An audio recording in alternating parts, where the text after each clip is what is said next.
Actually, I kinda excited to get the Huawei Mate 20. Hey, what's up everyone? I'm Wilson Gary. This is Mr. GWS Gadgets World Searching. And last night is a really exciting night for Huawei and their new Mate series. Yes, it's called the Huawei Mate 20. And of course, not just the Mate 20, no, there's three more. The Mate 20 Pro, the Mate 20X, and of course their Porsche design Huawei Mate 20 RS, I guess. Yeah, that's what they call. And these two phones, the Mate 20 and Mate 20 Pro, yes, their specs more or less is very different. Yes, even though they both using Kirin 980, which is their new Huawei Silicon processor, and even though I kind of disappointed that their video recording only can shoot up to 4K 30 FPS rather than 60 frames per second, which I think most of the phones already have that capabilities, like the Exynos or even Snapdragon 845. But between the Mate 20 and Mate 20 Pro, the design is totally different. It felt totally different, and yeah, of course the Mate 20 uses IPS LCD panel and the P20 Pro uses OLED, which is much more rounded, much more how should I put it? Yes, which is Mate 20 Pro is much brighter, much produce better colors. Yes, and of course their resolution is also different as well. The Mate 20 uses Full HD Plus. The Mate 20 Pro is Quad HD Plus, which is the resolution uses like the LG G7 and even the LG V40. And of course, yes, both using the latest Android 9.0 Pie. Yes, Android 9.0 Pie with EMUI 9.0. And of course, they uses, yes, both phones uses the new nano memory card. Yes, that's what they call NM card. I just call nano memory card, even though they uses external storage is a memory card, but cut down to a nano SIM.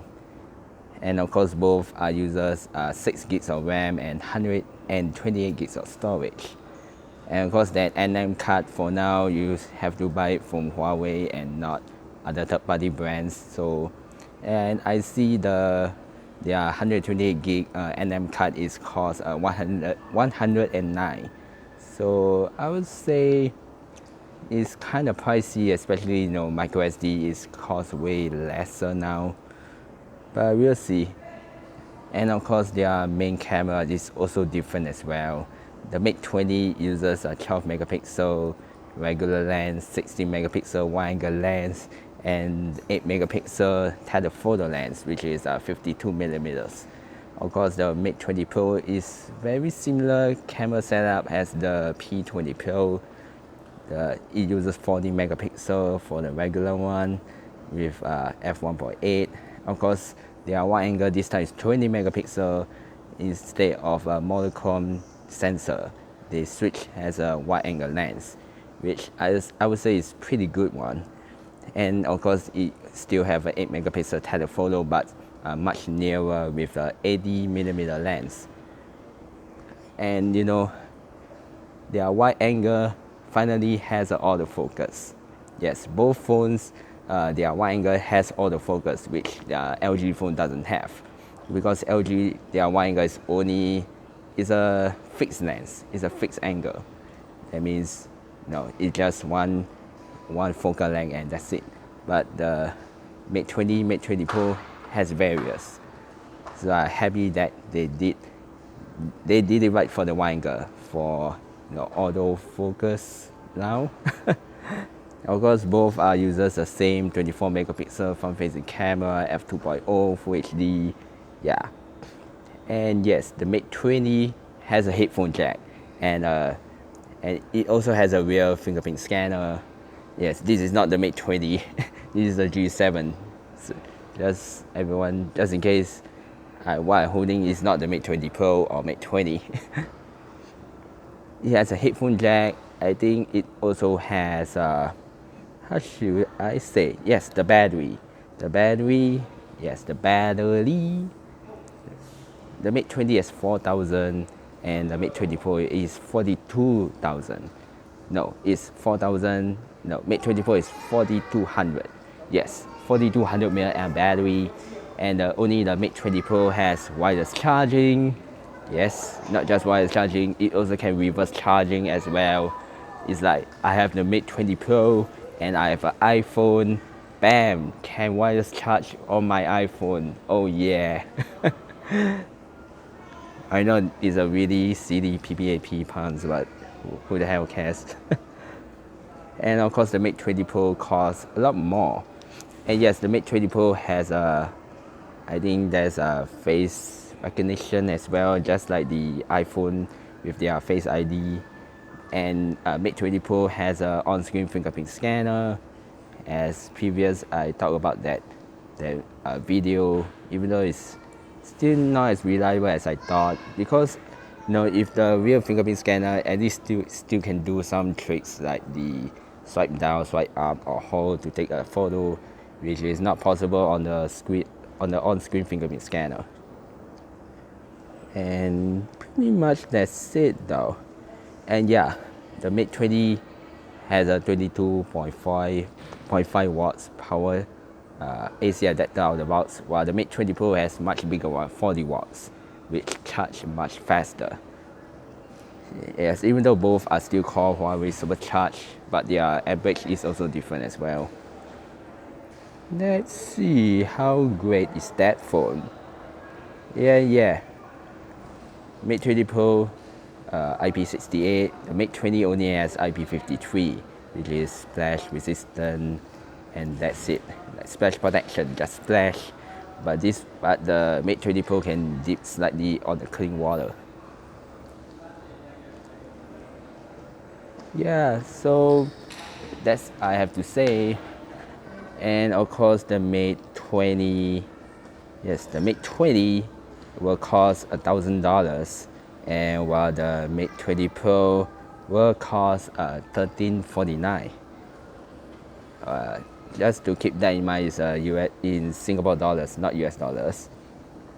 Yes, 1348 Sing dollars, and the Mate 20 only costs 998 Sing dollars, which is Singapore dollars, obviously. And the Mate 20 will be available in midnight blue and black. The Mate 20 Pro will be in emerald green, twilight, and black, which is much more apparent colors than just blue and black, or just blue and black. Which I say 1348 with a price like this, which is still cheaper than Note 9 and Pixel 3 XL when they first launched. I think the 3 XL, their original price is way more expensive than the Mate 20 Pro. And of course, their 128 nm card is $108, which I hope there's a 256 gig version, at least I can put on that as well. And of course, the 15 watt fast wireless charger at $98. And of course, Huawei will be held a launch event at Causeway Point Level 1 Round Atrium on 27 October, which is from 10:30 a.m. to 10 p.m. Of course, for those who purchase the Mate 20 or Mate 20 Pro, will get an additional gift up to $463, which I think there will be a speaker, and a memory card, and I guess maybe a special kit or something, because for now it's not very sure for that. Of course, both phones will have a 2-year warranty, if I'm not wrong. And that's the info I have about the Mate 20 and Mate 20 Pro. But should I? Actually, I feel like I will get the Mate 20 mostly because there's a headphone jack. There's the display. It is a water drop notch rather than just a huge cut out notch like the Mate 20 Pro, because the water drop out notch is much more presentable, it's much more beautiful, like the Oppo R17 or the Oppo F9. if anyone used both phones before, you should know how it looks like. Actually, that one is much more beautiful. And actually, I don't really mind if I play a video with the notch on there. At least it's still much better than with a huge chunk of notch. Get it? What do you think about the Huawei Mate 20 and Mate 20 Pro? Should you really get excited about it? Leave your comments below.